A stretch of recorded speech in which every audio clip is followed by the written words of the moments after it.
আমাদের কাছে জানার বিষয় হলো যে জর্দা গুল খাওয়া জায়েজ কি? যদি অন্যায় হয় তাহলে আমাদের মধ্যকার অনেক আলেম উলামা যারা জর্দা গুল খায় তাদের ব্যাপারে বলার জন্য বিশেষভাবে অনুরোধ রইল।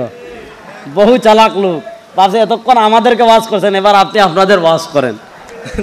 দেখেন, ইসলামী শরিয়ার মূলনীতি বুঝেন। মাতউমাত খাবার, খাবারের ক্ষেত্রে ইসলামী শরিয়ার মূলনীতি কি? খাবারের ক্ষেত্রে ইসলামী শরিয়ার মূলনীতি হলো আসলু শাই আল ইবাহা। সব খাবার খাওয়া জায়েজ, শুধু ওই খাবার খেতে পারবেন না যে খাবার খাওয়া সুস্পষ্ট হারাম। যেমন আমরা 7 আপ খাই, 7 আপ খাওয়া জায়েজ কেন? কারণ এটা হারাম, এটার পক্ষে নস নাই। আমরা পাঙ্কাশ মাছ খাই, পাঙ্কাশ মাছ খাওয়া হালাল কেন? নবী তো জীবনে পাঙ্কাশ মাছ খান নাই, কোনো হাদিসে পাঙ্কাশ মাছ খাওয়ার কথা আছে চেয়ারম্যান সব নাই। আমরা চাইল খাই, আমরা ডাইল খাই, আমরা টমেটো খাই। আল্লাহ নবী তার জীবনে টমেটো খাইছেন? টমেটো খাওয়ার কথা কোনো হাদিসে আছে? আমরা শশা খাই না? শশা আমরা আরও কী খাই? কপি খাই। তারপরে আর বাংলাদেশি সবজি কি আছে? বেগুন খাই, তারপরে বরবটি খাই, তারপরে সিম খাই, পেঁপে খাই। এগুলা নবী জীবনে খান নাই, এগুলা খাওয়ার কথা কোনো হাদিসে নাই। এগুলা খাওয়া হালাল কেন? কারণ খাবারের ক্ষেত্রে ইসলামী শরিয়ার মূলনীতি হলো আসলু শাই আল ইবাহা। প্রত্যেক ওই খাবার খাওয়া হালাল যে খাবার নিষেধের পক্ষে কোনো দলিল নাই, শুধু ওই খাবারটা খাওয়া হারাম যেটা নিষেধের পক্ষে দলিল আছে। নিষেধের দলিল নাই এমন সব খাবার খাওয়া হালাল। টমেটো খাওয়া হারাম, দলিল নাই এজন্য হালাল। কপি খাওয়া হারাম, দলিল নাই এজন্য হালাল। পাঙ্কাশ মাছ খাওয়া হারাম, দলিল নাই এজন্য হালাল। এবার আপনি যদি বলেন জর্দা হারাম, দলিল দেখান। দলিল আমি দিব না। যদি আপনি হারাম বলেন দলিল লাগবে, যদি হারামের দলিল না থাকে ওইটা অটোমেটিকলি হালাল। কষ্ট পাইয়েন না। আমাদের সিলেটে অনেক শাক আমরা এমন খাই, আমি যদি আমার বাড়ি সিলেট, আমি সিলেট কোথায় আর রংপুর কোথায়? আমাদের সিলেটে যদি আমি অনেক শাক খাই, যদি আমি আইনা আপনাদের এলাকায় দেখাই, বলবেন না এগুলো তো ঘাস। আবার আপনাদের এলাকায় এমন বহু শাক আছে, যদি আমাদের সিলেট নিয়ে যান বলবে ভাই এগুলো তো ঘাস। তো এগুলো হলো মাতউমাত। প্রত্যেক এলাকায় যে খাবারটা ওইটার পক্ষে যদি হারামের দলিল না থাকে ওইটাই হালাল হওয়ার জন্য দলিল। এবার প্রশ্ন হলো, জর্দাকে আপনি যে হারাম বলছেন, নস দেখান। যদি নস দেখাইতে না পারেন, হালাল হওয়ার জন্য এটাই যথেষ্ট। হ্যাঁ, আমরা বলি না খাওয়া ভালো, কারণ এটা স্বাস্থ্যের জন্য ক্ষতিকর। কিন্তু স্বাস্থ্যের জন্য ক্ষতিকর হলে যদি হারাম হয়ে যায়, বাংলাদেশের কোনো মাছ আপনি খাইতে পারবেন না, সবগুলোতে ফরমালিন দেওয়া। বাংলাদেশের কোনো খাবার আপনি খাইতে পারবেন না। বলেন ফরমালিন এটা স্বাস্থ্যের জন্য উপকারী না ক্ষতিকর? কিন্তু কোনো মাছে যদি ফরমালিন দেওয়া থাকে সেটাকে আপনি হারাম বলতে পারবেন না? শরিয়াতে তো সহজ না। বাস এখন আপনি পাইছেন আর হারাম বলে দিলেন। এগুলো হইলো বেশি বাড়াবাড়ি। আল্লাহ সবাইকে হেফাজত করুক। জি হুজুর, আমি রাগের মাথায় আমার স্ত্রীকে 2 তালাক দেই, তালাক হবে কি? যদি তালাক হয়, স্ত্রীকে ছাড়ার ইচ্ছা নাই, এখন করণীয় কি? তো তালাক তো ভাই কেউ কি হেসে দেয়? তালাক তো মানুষ দিয়ে তো রাগ উঠলেই। জীবনে এমন কোনো ঘটনা, চেয়ারম্যান সাহেবের কাছে তো এগুলার বিচার আছে, চেয়ারম্যান সাহেব এমন কোনো বিচার কখনো আসছে যে হেসে হেসে ভালোবেসে কেউ কাউরে তালাক দেয়? জীবনে তালাক তো দিয়ে ভাই রাগ উঠলে। পরে আইসা বলে হুজুর এমন রাগ উঠছিল, কিচ্ছু বুঝি নাই। তো স্বাভাবিক, কিচ্ছু না বুঝলেই তো মানুষ তালাক দেবে। যদি বুঝে শুনে কেউ জীবনে তালাক দেয়। বাকি যে প্রশ্ন করেছেন, 2 তালাক দিলে এখনো 1 তালাক বাকি আছে। এখন আপনি চাইলে ইদ্যতের মাঝে, মানে 3 হায়েজের মাঝে আপনার স্ত্রীকে আপনি ফিরিয়ে আনতে পারবেন। আনার পর আপনি তার সাথে সংসার করতে পারবেন। তবে এখন আপনি আর মাত্র 1 তালাকের বাকি, 1 তালাকের মালিক। আর তালাকুম মাররাতান ফা ইমসাকুম বিমারুফ আও তাসরিহুম বিইহসান। 2 তালাকের পর আপনি চাইলে রাখতেও পারেন, ছাড়তেও পারেন। যদি ছেড়ে দেন ইদ্যতের পর আর তার সাথে সংসার করতে পারবেন না। ইদ্যতের পরে চাইলে আবার নতুন করে বিয়ে করতে হবে। কিন্তু যদি রুজু করেন আপনার স্ত্রী থাকবে, তবে হ্যাঁ, আর আপনি মাত্র 1 তালাকের মালিক। এখন যদি আর কখনো 1 তালাক দেন, তালাক রুজু করলে তালাক ওঠে না, 2টা ঠিকই আছে। এখন স্ত্রী হিসাবে মানে সংসার করতে পারবেন। কিন্তু এখন যদি আবার আরেক তালাক দেন, এই 2-এর সাথে 1 মিললে 3, ফালা তাহিল্লু লাহু হাত্তা তানকিহা যাওজান গায়রা। এখন আরেক তালাক দিলে তালাকে মুগাল্লাজা হয়ে যাবে, ওই স্ত্রীর সাথে আর সংসার করতে পারবেন না। আচ্ছা হুজুর, আমি ইসলামের পথে চলতে চাই, কিন্তু আমার মা বাবা ইসলামের পথে চলতে দেয় না। তারা বলে অন্য সকল ছেলে যেভাবে চলে ওইভাবে চলতে। এখন আমি কি করব? এখন মা বাবার কথা না শুনলে তারা আমাকে তুই জাহান্নামে যাবি। এখন আমি পথ খুঁজে পাচ্ছি না, আমি কি করব?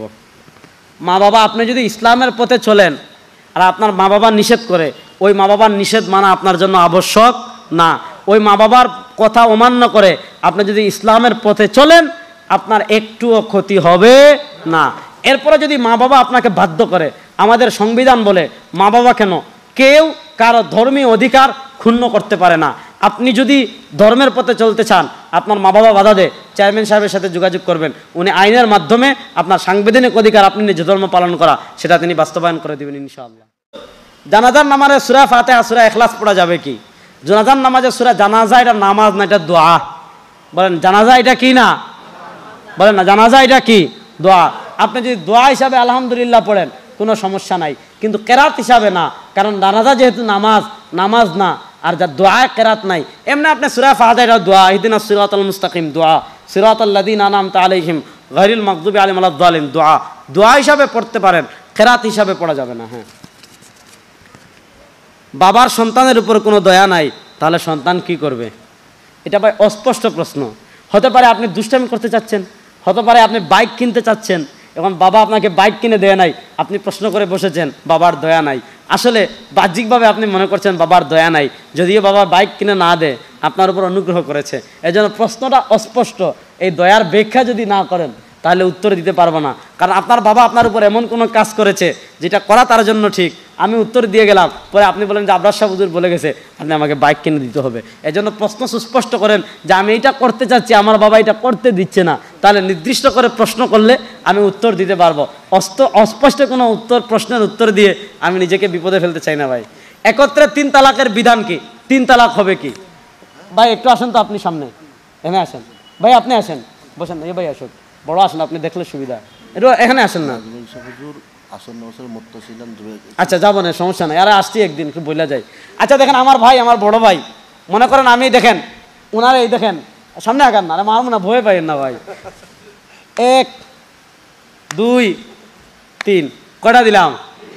আলাদা না একসাথে? আবার দেখেন 1 2 3 আলাদা আলাদা এই নাই, এখন দিলাম কয়টা? এখন আমি মনে করেন আগে দিছি আস্তে আস্তে আলাদা, এরপর একসাথে দিলাম। এখন আমি যদি বলি একসাথে 3টা দেওয়ার পর বলি না 3টা দেয় নাই, যেহেতু একসাথে দিছি একটা, মানবেন নি? আপনার একজনে একসাথে 3টা লাত্তি মারছে, আপনি সে বললো যেহেতু একসাথে দিছি, লাত্তি কি একটা না 3টা? একসাথে দিলেও 3, আলাদা করে দিলেও, বলেন একসাথে দিলেও, আলাদা করে দিলেও, তালাক একসাথে দিলেও 3, আলাদা করে দিলেও। দেখেন লামাযহাবী গোষ্ঠীর সাথে এই লামাযহাবী গোষ্ঠী কত মানুষকে জিনা করাচ্ছে। চেয়ারম্যান সাহেব এই মশালাটা বলে যাই, সকল সাহাবা একরামের ঐক্যমত, কেউ যদি তার স্ত্রীকে 3 তালাক একসাথে দেয় 3 তালাক হবে। 4 মাযহাবের ইমামদের ঐক্যমত, ইমামে আজম আবু হানিফার মত, ইমাম শাফিঈর মত, ইমাম মালিকের মত, ইমাম আহমদ ইবনে হাম্বলের মত, 4 মাযহাব একমত, একসাথে দিলেও 3 তালাক, আলাদা করে দিলেও। এই লামাযহাবীর গোষ্ঠীর 3 তালাক দিলে মানুষ ফতোয়া আনতে যায় লামাযহাবী মাদ্রাসায়, 1000 2000 টাকা দে, হেরা ফতোয়া দিয়ে দে যে 3 তালাক না 1 তালাক হয়েছে, পড়েন নাউযুবিল্লাহ। যদি কেউ 3 তালাক দেওয়ার পর লামাযহাবী মাদ্রাসার থেকে ফতোয়া আনে 1 তালাক মেনে তার স্ত্রীর সাথে সংসার করে, তার আমলনামায় প্রতিদিন জিনার গুনাহ লেখা হবে। কারণ সাহাবার মতো দিন মানতে হবে, ইমামদের মতো দিন মানতে হবে, নতুন করে দিনে কোনো কিছু আবিষ্কার করার কোনো সুযোগ। দলিল কত দলিল দেওয়া যাবে? আমার 1 ঘন্টার আলোচনা আছে, আমি প্রায় 30-এর অধিক দলিল দিয়েছি। সাহাবা তাবি তবে তাবি সবার ঐক্যমত ছিল, একসাথে দিলেও 3 তালাক হবে, আলাদা করে দিলেও 3 তালাক হবে। ইবনে আব্বাসের কাছে এক ব্যক্তি গিয়েছে, গিয়ে বলেছে ইয়া রাসূলুল্লাহ, এই ইবনে আব্বাস, আমি আমার স্ত্রীকে 100 তালাক দিছি। আমাদের বাঙালিদের এটা স্বভাব আছে, তুই 1 তালাক 2 তালাক 3 তালাক 4 তালাক, তোর 14 গোষ্ঠী তালাক দেখি দে না এরকম। তো এইরকম 100 তালাক দিয়েছে। ইবনে আব্বাস বলেন তালাক হয়েছে 3টা, আর বাকি 97টা ইত্তাখাস্তা আয়াতিল্লাহি হুজুয়া, আল্লাহর আয়াত নিয়ে তুমি ঢং তামাশা করেছো। বোঝা গেল 3টা একসাথে দিলে হয়ে যায়। সুতরাং 3 তালাক দিলে 3 তালাক হয়। যারা বলবে 1 তালাক, তাদের কথা ঠিক না। আল্লাহ তাদের মূর্খতার থেকে আমাদেরকে বেঁচে থাকার তৌফিক দান করুন। সবাই বলেন আমিন। আজকে আর সময় দিতে পারছি না, আর একটু সময় দিতে পারলে আরো ভালো লাগতো। আজকের মতো এখানে শেষ করছি। আল্লাহ যে কথাগুলো বললাম, ইন আসাবতু ফামিনাল্লাহ ওয়া ইন আখতাতু, আচ্ছা এটা একটু বলি নাকি? ফরজ নামাজের পর সম্মিলিত মুনাজাত। আচ্ছা বলেন, আল্লাহর নবীর আমল যেমন আমাদের জন্য দলিল, নবীর সাহাবা একরামের আমলও তেমন আমাদের জন্য। সাহাবাকে যদি কেউ বলে বেদাতি, বুঝবেন হের 14 গোষ্ঠী বেদাত। আমি একটা হাদিস বলি, আজকে আর বেশি সময় নিতে পারবো না। একটা হাদিস বলি, ইমাম ইবনে কাসির আল বিদায়া ওয়ান নিহায়া এনেছেন, ইমাম ইবনুল আসির আল জাজরি তারিখ ইবনে আসিরে এনেছেন, ইবনে জারির তাবারি তারিখ ইবনে জারির তাবারিতে এনেছেন।